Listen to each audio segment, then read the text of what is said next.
Hi dears, എല്ലാവർക്കും മനോസ് കിച്ചണിലേക്ക് വീണ്ടും സ്വാഗതം. അപ്പോൾ ഇന്ന് എൻ്റെ ഒരു ദിവസത്തെ ഡിന്നർ പ്രിപ്പറേഷനും അതിൻ്റെ കൂടെ കുറച്ച് സ്റ്റെയിൻലെസ് സ്റ്റീൽ പാനുകളുടെ എൻ്റെ കയ്യിലുള്ള സ്റ്റെയിൻലെസ് സ്റ്റീൽ പാനിൻ്റെ കളക്ഷനുമാണ് കാണിക്കുന്നത് കേട്ടോ. അപ്പോൾ ഇന്ന് നമ്മൾ ഡിന്നറിന് ഉണ്ടാക്കാൻ പോകുന്നത് കൊത്ത് ചപ്പാത്തിയാണ്. അപ്പോൾ അതിനുള്ള മാവ്, ചപ്പാത്തിക്കുള്ള മാവ് ഞാൻ നേരത്തെ കുഴച്ച് വെച്ചിട്ടുണ്ടായിരുന്നു. ഇത് നിങ്ങൾക്ക് ഇതുപോലെ ഫ്രഷ് ആയിട്ട് ചപ്പാത്തി ഉണ്ടാക്കിയിട്ട് ഈ കൊത്തി ചപ്പാത്തി ഉണ്ടാക്കാം, അല്ലെങ്കിൽ ബാക്കി വരുന്ന ചപ്പാത്തി ഉണ്ടല്ലോ അത് വെച്ചിട്ടും ചെയ്യാം. അപ്പോൾ ഞാനിവിടെ മാവിങ്ങനെ ചെറിയ ഉരുളകളാക്കി വെക്കുവാണ്. ഈ ചപ്പാത്തിക്ക് പകരം പൊറോട്ട വെച്ചിട്ടും ചെയ്യാം കേട്ടോ. മൈദ പൊറോട്ടയോ ഗോതമ്പ് പൊറോട്ടയോ വെച്ചിട്ട് ഈ സെയിം റെസിപ്പി തന്നെ യൂസ് ചെയ്യാം. നമുക്ക് ഈ റെസ്റ്റോറൻറ്റിൽ നിന്നൊക്കെ വാങ്ങാൻ കിട്ടുന്ന കൊത്തു പൊറോട്ട ഉണ്ടല്ലോ, അതിൻ്റെ പക്ക സെയിം ടേസ്റ്റിൽ തന്നെ കിട്ടും.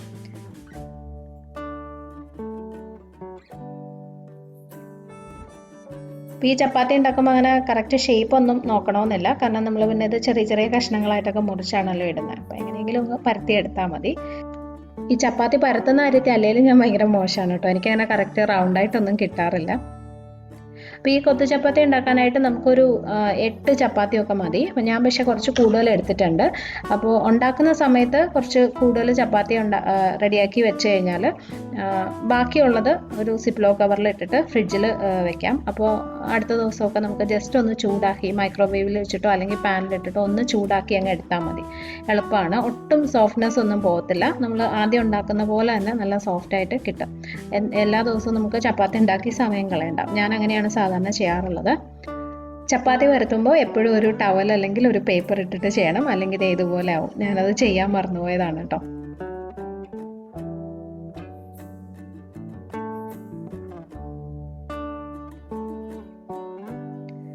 അപ്പോൾ നമ്മൾ ചപ്പാത്തി എല്ലാം ഉണ്ടാക്കി കഴിഞ്ഞു. ഞാൻ പറഞ്ഞ പോലെ ഇത് ഇച്ചിരി കൂടുതലുണ്ട്. ബാക്കിയുള്ളത് ചൂട് മാറിയതിന് ശേഷം വേണം സിപ്ലോ കവറിലിട്ട് ഫ്രിഡ്ജിൽ വെക്കാൻ കേട്ടോ. അപ്പോൾ ഇതിനകത്തുനിന്ന് ഒരു 8 ചപ്പാത്തി വെച്ചിട്ടാണ് നമ്മൾ ഇന്ന് കൊത്തു ചപ്പാത്തി ഉണ്ടാക്കാൻ പോകുന്നത്.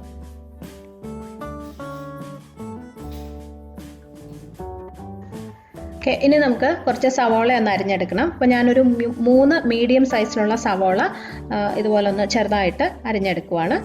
ഇതിനകത്ത് നമ്മൾ ഇഞ്ചിയും വെളുത്തുള്ളിയും ഒന്നും ചേർക്കേണ്ട ആവശ്യമില്ല, കാരണം ചിക്കൻ്റെ ഗ്രേവിയും കൂടി ചേർത്തിട്ടാണ് ഈ കൊത്തിയപ്പാത്തി ഉണ്ടാക്കുന്നത്.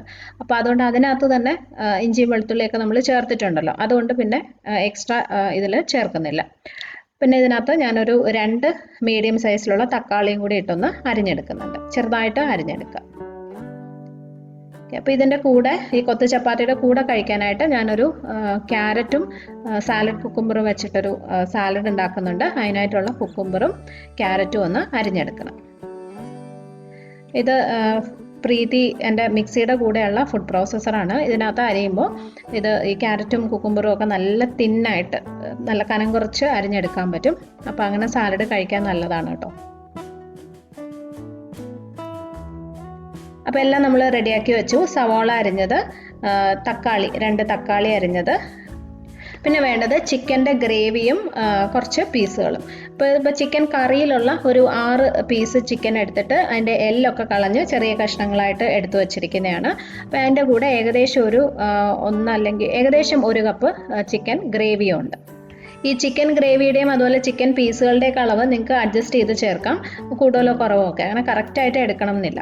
അപ്പോൾ ഇനി ഒരു ബൗളിൽ ഞാനിവിടെ 3 മുട്ട പൊട്ടിച്ചൊഴിച്ചിട്ടുണ്ട്. മുട്ടയും ഈ പറഞ്ഞ പോലെ വേണ്ടെങ്കിൽ ഒഴിവാക്കാം, ചേർക്കുന്നതാണ് കൂടുതൽ ടേസ്റ്റ്. നമ്മൾ പുറത്തുനിന്നൊക്കെ വാങ്ങിക്കുമ്പോൾ എപ്പോഴും മുട്ട ചേർത്തിട്ടാണ് കൊത്ത് പൊറോട്ട ഉണ്ടാക്കുന്നത്. ഓക്കെ, അപ്പോൾ ഇതിനകത്ത് ഞാൻ ആവശ്യത്തിന് ഉപ്പും ചേർത്ത് ഒന്ന് ബീറ്റ് ചെയ്ത് വെച്ചിട്ടുണ്ട്. പിന്നെ ഞാനിവിടെ 8 ചപ്പാത്തി എടുത്തിട്ടുണ്ട്. അതിങ്ങനെ കൈവച്ച് തന്നെ ചെറിയ പീസുകളായിട്ട് മുറിച്ചിടുവാണ്, അല്ലെങ്കിൽ ഒരു സിസേഴ്സ് വെച്ചിട്ട് കറക്റ്റ് നല്ല ഷേപ്പിലൊക്കെ വേണമെങ്കിൽ കട്ട് ചെയ്യാം. ജസ്റ്റ് ഇങ്ങനെ പിച്ചിട്ടാൽ മതി. അപ്പോൾ ഇത് റെഡി. പൊറോട്ടയാണെങ്കിൽ ഒരു 5 എണ്ണം എടുത്താൽ മതി കേട്ടോ, 8 എണ്ണം വേണ്ട, കുറച്ചും കൂടി കട്ടിയുണ്ടല്ലോ പൊറോട്ടയ്ക്ക്. ഓക്കെ, അപ്പോൾ ഇനി നമുക്ക് ഇത് ഉണ്ടാക്കാൻ തുടങ്ങാം. ഒരു പാനിൽ ആവശ്യത്തിനുള്ള എണ്ണ ഒഴിച്ചു കൊടുക്കുക. ഞാൻ വെളിച്ചെണ്ണ തന്നെയാണ് എടുത്തിരിക്കുന്നത്, എനിക്കതാണ് കൂടുതൽ ഇഷ്ടം, അതിൻ്റെ ടേസ്റ്റ്. അപ്പോൾ എണ്ണ ഒന്ന് ചൂടാകുമ്പോൾ നമ്മൾ അരിഞ്ഞു വെച്ചിരിക്കുന്ന സവോള ഇട്ട് നന്നായിട്ട് വഴറ്റിയെടുക്കുക. സവോളയുടെ നിറം ഒന്നും മാറണ്ട, ഇത് നല്ലതായിട്ട് വാടി വന്നാൽ മതി.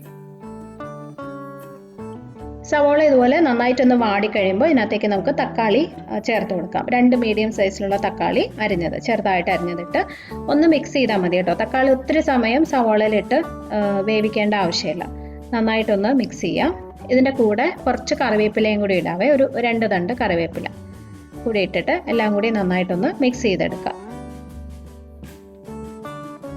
ഇനി ഇതിനകത്തേക്ക് നമ്മൾ എടുത്തു വെച്ച ചിക്കൻ്റെ ഗ്രേവി ഒഴിച്ചു കൊടുക്കാം. ഇത് നന്നായിട്ടൊന്ന് മിക്സ് ചെയ്തിട്ട് ഇതിനകത്ത് ഒരു പിടി മല്ലിയിലയും കൂടി ചേർക്കാം.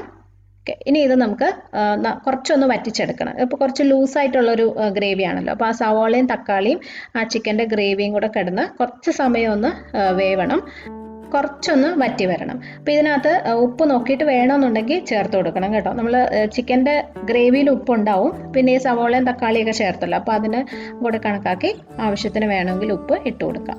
അപ്പോൾ ഞാൻ കുറച്ചും കൂടി ഇട്ടിട്ടുണ്ട്. നന്നായിട്ടൊന്ന് മിക്സ് ചെയ്തിട്ട് നമുക്കൊന്ന് വറ്റിച്ചെടുക്കാം.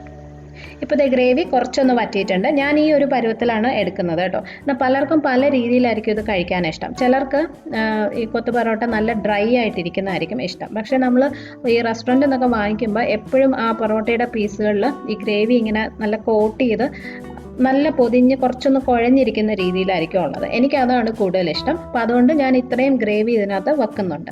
എന്നാലേ നമ്മൾ അവസാനം ചപ്പാത്തിയൊക്കെ ഇട്ട് മിക്സ് ചെയ്ത് വരുമ്പോൾ അതിനകത്ത് ആവശ്യത്തിന് നല്ലോണം ആ പീസുകളിലൊക്കെ അത് പിടിക്കത്തുള്ളൂ. അപ്പോൾ അത് നിങ്ങളുടെ ഇഷ്ടം പോലെ ചെയ്യാം. ഡ്രൈ ആയിട്ട് വേണമെങ്കിൽ ഗ്രേവി കുറച്ചും കൂടി നല്ല വറ്റിച്ചെടുക്കാം. പിന്നെ ഇതിനകത്ത് നമുക്ക് മുട്ട അടിച്ചത് ചേർത്ത് ഈ ഗ്രേവിയുടെ കൂടെ തന്നെ ഒന്ന് മിക്സ് ചെയ്ത് എടുക്കണം. ഈ ഗ്രേവിയും മുട്ടയും എല്ലാം കൂടി അങ്ങ് മിക്സ് ചെയ്താൽ മതി കേട്ടോ. അതാണ് ടേസ്റ്റ്. സെപ്പറേറ്റ് ആയിട്ട് അപ്പോൾ മുട്ട വേറെ ചിക്കി ഇതിനകത്തോട്ട് ചേർക്കുന്നതിനേക്കാളും ടേസ്റ്റ് ഇതിനാണ്. ഓക്കെ, അപ്പോൾ ഇതുപോലെ ചിക്കി എടുക്കാം. ആ മുട്ട നമ്മൾ നന്നായിട്ട് മിക്സ് ചെയ്ത് കഴിയുമ്പോഴും ഗ്രേവി കുറച്ചും കൂടെ ഒന്ന് ഡ്രൈ ആവും കേട്ടോ, കുറച്ചങ്ങ് പിടിക്കും. കണ്ടില്ലേ, ഇതുപോലെ ആവും. ഓക്കെ, അപ്പോൾ അത് കണക്കാക്കി വേണം ആദ്യം നിങ്ങൾ ഗ്രേവി റെഡിയാക്കാൻ. അപ്പോൾ മുട്ട നന്നായിട്ട് ഇതിനകത്ത് മിക്സ് ആയിട്ടുണ്ട്. ഇനി ഇതിൽ നമുക്കൊരു 1 ടീസ്പൂൺ ഗരം മസാലപ്പൊടിയും 1-2 ടീസ്പൂൺ നെയ്യും ചേർക്കാം. ഞാനിപ്പോൾ ഒരു 2 ടീസ്പൂൺ ചേർക്കുന്നുണ്ട്. നെയ്യ് ചേർക്കുമ്പോൾ നല്ലൊരു ടേസ്റ്റാണ് കേട്ടോ, അപ്പോൾ അത് ഒഴിവാക്കാതിരിക്കുന്നതാണ് നല്ലത്. നന്നായിട്ട് മിക്സ് ചെയ്തെടുക്കാം. ഒരല്പം നാരങ്ങാ നീരും കൂടി ഒഴിച്ചു കൊടുക്കാം. ഏകദേശം ഒരു 2 ടീസ്പൂണോളം നാരങ്ങാ നീരും കൂടി ഒഴിച്ച് നല്ലതായിട്ട് മിക്സ് ചെയ്തിട്ട് നമ്മൾ എടുത്തു വെച്ച ചിക്കൻ്റെ പീസുകളും ചപ്പാത്തി ചെറുതായിട്ട് മുറിച്ചതും ഇടാം. ചപ്പാത്തി അല്ലെങ്കിൽ പൊറോട്ട എല്ലാം കൂടി നല്ലതായിട്ട് മിക്സ് ചെയ്തെടുക്കുമ്പോൾ നമ്മുടെ കൊത്ത് ചപ്പാത്തി റെഡി. ഇത് നല്ല ടേസ്റ്റാണ്. ഞാൻ പറഞ്ഞ പോലെ പൊറോട്ട വെച്ച് ചെയ്താലും നമ്മൾ പുറത്തുനിന്നൊക്കെ കഴിക്കുന്ന അതേ ടേസ്റ്റിൽ തന്നെ നിങ്ങൾക്ക് കിട്ടും. ഇതുപോലെ കുറച്ചൊന്ന് ഗ്രേവിയോട് കൂടി ചെയ്യുന്നതാണ് എപ്പോഴും നല്ലത് കേട്ടോ. ഞാൻ പറഞ്ഞില്ലേ, ആ പീസുകളിൽ ചപ്പാത്തിയിലായാലും പൊറോട്ടയിലായാലും ആ ഗ്രേവിയൊക്കെ ഇങ്ങനെ കോട്ട് ചെയ്തിരിക്കുമ്പോഴാണ് അതിൻ്റെ ഒരു ടേസ്റ്റ്.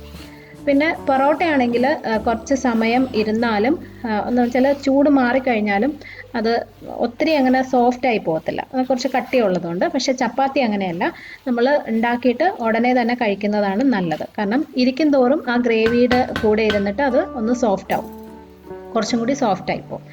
ഓക്കെ, അപ്പോൾ ഇത്രയേ ഉള്ളൂ, നമ്മുടെ കൊത്ത് ചപ്പാത്തി റെഡി. കുറച്ച് മല്ലിയിലയും കൂടി ഇട്ടിട്ടുണ്ട്. നല്ല അടിപൊളി ടേസ്റ്റാണ് കേട്ടോ, നിങ്ങൾ ട്രൈ ചെയ്ത് നോക്കണേ. അപ്പോൾ ഇതിൻ്റെ കൂടെ കഴിക്കാനുള്ള സാലഡിനുള്ള ക്യാരറ്റും കുക്കുംബറും ഞാൻ അരിഞ്ഞു വെച്ചിട്ടുണ്ട്. ഒരു ചെറിയ കുക്കുംബറും 2 ക്യാരറ്റുമാണ് കേട്ടോ, നല്ല കനം കുറച്ച് അരിഞ്ഞിരിക്കുകയാണ്. ഇതിനകത്തോട്ട് നമ്മൾ ചേർക്കാൻ പോകുന്നത് ഗ്രീൻ ചില്ലി സോസാണ്. ഓക്കെ, ഈ ഗ്രീൻ ചില്ലി സോസ് ചേർത്ത് ഉണ്ടാക്കുന്ന സാലഡ് നല്ല കിടിലൻ ടേസ്റ്റാണ്. ഈ കൊത്തു ചപ്പാത്തിയുടെയൊക്കെ കൂടെ നല്ല കോമ്പിനേഷനാണ്, അല്ലാതെ വെറുതെ കഴിക്കാനും നല്ലതാണ്. അപ്പോൾ ഞാൻ ഇതിനകത്തൊരല്പം തേനും കൂടി ചേർത്തിട്ടുണ്ട് കേട്ടോ. അപ്പോൾ ഒരു ടീസ്പൂൺ തേന്, 2 ടീസ്പൂൺ ഗ്രീൻ ചില്ലി സോസ്, ആവശ്യത്തിനുള്ള ഉപ്പ്, ഇത്രയും ഇട്ടിട്ട് നന്നായിട്ട് മിക്സ് ചെയ്തെടുക്കുക. അപ്പോൾ സാലഡ് റെഡി. ഈ ചില്ലി സോസിന് ചെറിയൊരു പുളിയുണ്ട്, അപ്പോൾ അത് നോക്കിയിട്ട് കൂടുതൽ പുളി വേണമെന്ന് തോന്നുവാണെങ്കിൽ ഒരല്പം നാരങ്ങാ നീരും കൂടി ഒഴിച്ചു കൊടുക്കാം. അപ്പോൾ ഇത്രയേ ഉള്ളൂ, നമ്മുടെ സ്പെഷ്യൽ ക്യാരറ്റ് കുക്കുംബർ സാലഡും റെഡി. അപ്പോൾ ഇത് രണ്ടും നിങ്ങൾ ട്രൈ ചെയ്ത് നോക്കുമെന്ന് വിശ്വസിക്കുന്നു. ഉറപ്പായിട്ടും നിങ്ങൾക്ക് ഇഷ്ടമാവും. ഓക്കെ, അപ്പോൾ എൻ്റെ ഡിന്നർ പരിപാടികളൊക്കെ കഴിഞ്ഞു. ഇനി നമുക്ക് എൻ്റെ പാത്രങ്ങൾ നോക്കിയാലോ. സ്റ്റെയിൻലെസ് സ്റ്റീലിൻ്റെ കുറച്ച് പാത്രങ്ങൾ എൻ്റെ കയ്യിലുണ്ട്. അപ്പോൾ ഇത് കുറേ നാളായിട്ട് കുറേ പേര് അത് കാണിക്കാവോ എന്ന് ചോദിക്കുന്നുണ്ടായിരുന്നു. ഞാൻ ഈ പാത്രങ്ങളെല്ലാം തന്നെ US നിന്ന് വാങ്ങിയതാണ് കേട്ടോ. അപ്പോൾ അതുകൊണ്ടാണ് ഇതൊരു വീഡിയോ ആയിട്ട് ചെയ്യണോ വേണ്ടതെന്ന് എനിക്കൊരു ഡൗട്ടായിരുന്നു. കാരണം ഈ സാധനങ്ങൾ തന്നെ നിങ്ങൾക്ക് ഇവിടെ സെയിം ബ്രാൻഡ് തന്നെ വാങ്ങിക്കാൻ കിട്ടില്ല. അപ്പോൾ അത് പറയുമ്പം കുറേ പേർക്കൊന്നും അത്ര യൂസ്ഫുൾ ആയിരിക്കില്ലല്ലോ. അതുകൊണ്ടാണ് ഞാൻ ഇത്രയും ലേറ്റ് ആയത്. പക്ഷേ ഇപ്പോഴും കുറേ പേര് ചോദിക്കുന്നുണ്ട്. അപ്പോൾ എന്തായാലും ഞാൻ എൻ്റെ കയ്യിലുള്ള പാനുകൾ ഏതൊക്കെയാണെന്ന് പറയാം. ഇതേ ടൈപ്പ് തന്നെ നിങ്ങൾക്ക് ഇവിടെ ഏത് ബ്രാൻഡാണ് നല്ലതെന്നുള്ളതും ഞാൻ പറഞ്ഞുതരാം. ഓക്കെ, അപ്പോൾ എന്തായാലും നമുക്ക് ഓരോന്നായിട്ട് കാണാം.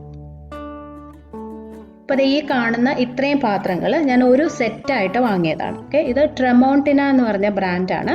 ഇത് ഞാൻ US-ലാണെങ്കിൽ കോസ്കോയിൽ നിന്ന് വാങ്ങിയതാണ് കേട്ടോ. കോസ്കോ ഓൺലൈൻ വാങ്ങിയതാണ്. ഓക്കെ, കണ്ടോ, ഇതാണ് ബ്രാൻഡ്.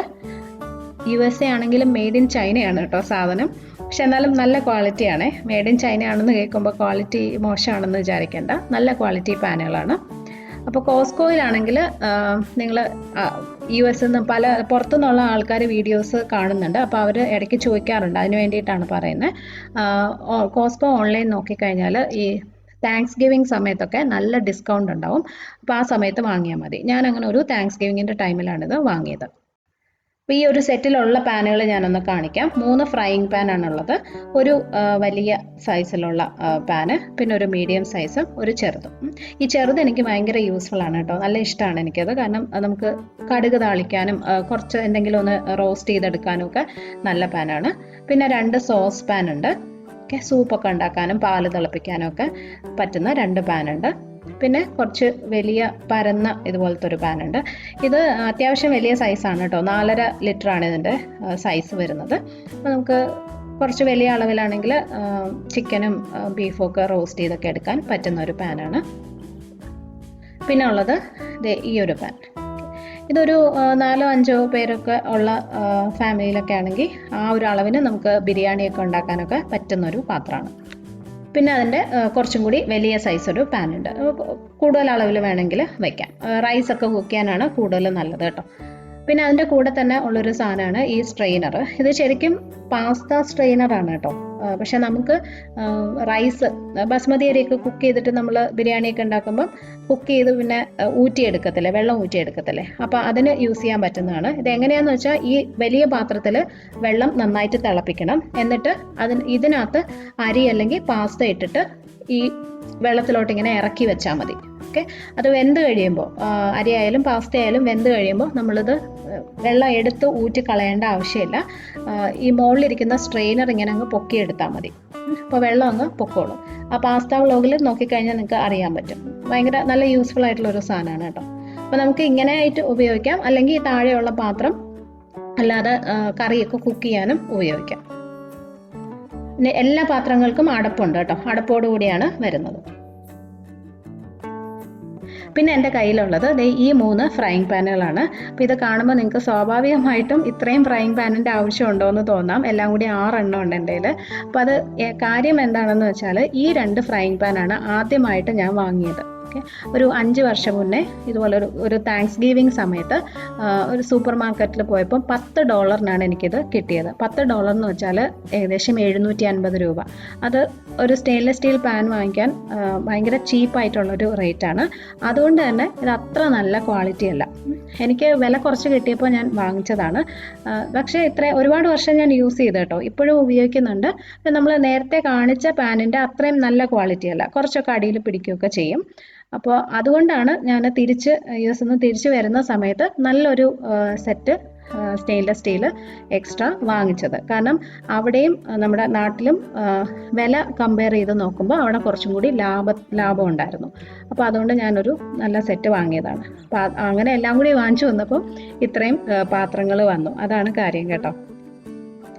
പിന്നെ ഈ ഒരു ഫ്രൈയിങ് പാന് എനിക്ക് റിവ്യൂ ചെയ്യാനായിട്ട് ന്യൂട്രിയോണെന്ന് അയച്ചു തന്നതാണ്. ഇതിനെക്കുറിച്ച് ഞാൻ പണ്ടൊരു വീഡിയോ ചെയ്തിട്ടുണ്ട്. അപ്പോൾ അതും ഞാൻ വാങ്ങിയതല്ല, എനിക്ക് ഫ്രീ ആയിട്ട് കിട്ടിയതാണ്. പക്ഷേ നല്ല ക്വാളിറ്റി പാനാണ്. ഞാൻ നേരത്തെ കാണിച്ച ട്രെമോണ്ടിനയുടെ പാനില്ലേ, അതുപോലെ തന്നെ നല്ല ക്വാളിറ്റിയാണ്. എൻ്റെ വീഡിയോ കണ്ടിട്ട് കുറച്ച് പേര് ഇത് വാങ്ങിച്ചിട്ടും ഉണ്ടായിരുന്നു. അപ്പോൾ അവരൊക്കെ നല്ല അഭിപ്രായമാണ് പറഞ്ഞിട്ടുള്ളത്. അപ്പോൾ നിങ്ങൾക്ക് താല്പര്യമുള്ളവർക്ക് ഉറപ്പായിട്ടും അത് ട്രൈ ചെയ്ത് നോക്കാം. അപ്പോൾ നിങ്ങൾ ഒരുപാട് പാനുകളൊന്നും വാങ്ങിക്കണമെന്നില്ല കേട്ടോ. നമ്മുടെ ആവശ്യങ്ങൾക്ക് വേണ്ടിയിട്ടുള്ള 2-3 പാൻ മാത്രം മതി. അപ്പോൾ ഇതുപോലെ ഒരു ഫ്രൈയിങ് പാന്, പിന്നെ ഈ ഒരു സൈസിലുള്ള നമുക്ക് ചിക്കനും റൈസും ഒക്കെ കുക്ക് ചെയ്യാൻ പറ്റുന്ന ഒരു പാനും, പിന്നെ ഇതുപോലെ ഒരു സോസ് പാനും. ഓക്കെ, സൂപ്പോ പാല് തിളപ്പിക്കാനോ അങ്ങനെയൊക്കെ ഉപയോഗിക്കാൻ പറ്റുന്ന ഒരു പാന്. ഈ 3 എണ്ണം ഉണ്ടെങ്കിൽ തന്നെ നമ്മുടെ ഒരുവിധമുള്ള എല്ലാ ഒരുവിധം ഡെയിലി യൂസിന് നമുക്ക് എടുക്കാൻ പറ്റും. അല്ലാതെ ഒരുപാട് പാത്രങ്ങൾ നമ്മൾ വാങ്ങിക്കേണ്ട ആവശ്യമില്ല. കാരണം സ്റ്റെയിൻലെസ് സ്റ്റീൽ എന്ന് പറയുമ്പം നല്ല ക്വാളിറ്റി നിങ്ങൾ വാങ്ങിക്കുമ്പോൾ അത്യാവശ്യം നല്ല വില കൊടുക്കേണ്ടി വരും. നിങ്ങൾ ആമസോണിലൊക്കെ നോക്കിക്കഴിഞ്ഞാൽ പല ക്വാളിറ്റി പാന് കിട്ടും, കുറച്ചും കൂടി വില കുറഞ്ഞ പാനുകളും വാങ്ങിക്കാൻ കിട്ടും. പക്ഷെ അതുകൊണ്ട് നമുക്ക് ഉപയോഗമില്ല കേട്ടോ, കാരണം അടിയിലൊക്കെ പിടിക്കുന്ന ടൈപ്പ് പാനുകളായിരിക്കും. അപ്പോൾ എപ്പോഴും നല്ല കട്ടിയുള്ള പാൻ നോക്കി വാങ്ങിക്കാൻ നോക്കാം. ഇതിങ്ങനെ നമ്മൾ തട്ടി നോക്കുമ്പോൾ അറിയാം, കണ്ടോ, ആ ഒരു സൗണ്ട് കേൾക്കുമ്പോൾ തന്നെ അറിയാലോ, നല്ല കട്ടിയുള്ള അടി കട്ടിയുള്ള പാനുകളാണ്. അപ്പോൾ അതുപോലുള്ള പാനുകൾ 2-3 എണ്ണം വാങ്ങി വെച്ച് കഴിഞ്ഞാൽ നിങ്ങൾക്ക് എത്ര വർഷം വേണമെങ്കിലും ഉപയോഗിക്കാം. നോൺ സ്റ്റിക്ക് ഒന്നും പോലെ ഇതൊരിക്കലും കേടായി പോകുന്ന സാധനമല്ല. അപ്പോൾ ഇതേ ക്വാളിറ്റി പാൻ തന്നെ നിങ്ങൾക്ക് നാട്ടിൽ വാങ്ങിക്കാനായിട്ട് എനിക്കറിയാവുന്ന 3 ബ്രാൻഡാണ് ഉള്ളത്. മേയർ, വിനോദ്, ന്യൂട്രിയോ. ന്യൂട്രിയോൻ്റെ പാൻ ഞാൻ പറഞ്ഞല്ലോ, അതിൻ്റെ ലിങ്ക് ഞാൻ താഴെ കൊടുത്തിട്ടുണ്ട്. നിങ്ങൾക്ക് അതിനകത്ത് പോയിട്ട് ആ പാൻ തന്നെ മേടിക്കാം, നല്ല ക്വാളിറ്റിയാണ്. മേയറിൻ്റെയും വിനോദിൻ്റെയും ആമസോണിൽ പോയിട്ട് നിങ്ങൾ നോക്കിയാൽ മതി. മേയർ സ്റ്റെയിൻലെസ് സ്റ്റീൽ പാൻ അല്ലെങ്കിൽ വിനോദ് സ്റ്റെയിൻലെസ് സ്റ്റീൽ പാൻസ് എന്ന് വരുമ്പോൾ അവരുടെ അവൈലബിൾ ആയിട്ടുള്ള എല്ലാ സാധനങ്ങളും കാണിക്കും. അതിനകത്ത് നിങ്ങൾക്ക് സൈസൊക്കെ നോക്കിയിട്ട് മേടിക്കാം. അല്ലെങ്കിൽ മേയറിന് തന്നെ സൈറ്റ് ഉണ്ട്, അതിൽ പോയിട്ട് മേടിക്കാം. അതിൻ്റെയും ലിങ്ക് ഞാൻ താഴെ കൊടുത്തിട്ടുണ്ട്. അപ്പോൾ ഇത്രയൊക്കെയാണ് ഇതിനെക്കുറിച്ച് പറയാനുള്ളത്. പിന്നെ ഒരു കാര്യം, ഇത് പെയ്ഡ് പ്രൊമോഷൻ അല്ല കേട്ടോ, എനിക്കറിയാവുന്ന കാര്യങ്ങൾ എൻ്റെ കയ്യിലുള്ള പാത്രങ്ങൾ നിങ്ങളെ കാണിച്ചു എന്ന് മാത്രം, അല്ലാതെ പെയ്ഡ് പ്രൊമോഷൻ അല്ല. ഓക്കെ, അപ്പോൾ ഇതിൽ കൂടുതലായിട്ട് നിങ്ങൾക്ക് എന്തെങ്കിലും ഡൗട്ട്സ് ഉണ്ടെങ്കിൽ കമൻസിൽ ചോദിച്ചാൽ മതി. അപ്പോൾ ഈ വീഡിയോ നിങ്ങൾക്ക് കുറച്ച് പേർക്കെങ്കിലും യൂസ്ഫുൾ ആയിട്ടുണ്ടാവുമെന്ന് വിചാരിക്കുന്നു. ഇഷ്ടമായെങ്കിൽ ഷെയർ ചെയ്യാൻ മറക്കരുത്. ചാനൽ ഇതുവരെ സബ്സ്ക്രൈബ് ചെയ്തിട്ടില്ലെങ്കിൽ ചെയ്യാനും മറക്കല്ലേ. അപ്പോൾ നമുക്ക് അടുത്തൊരു നല്ല വീഡിയോ ആയിട്ട് വീണ്ടും കാണാം. Bye friends, thank you for watching.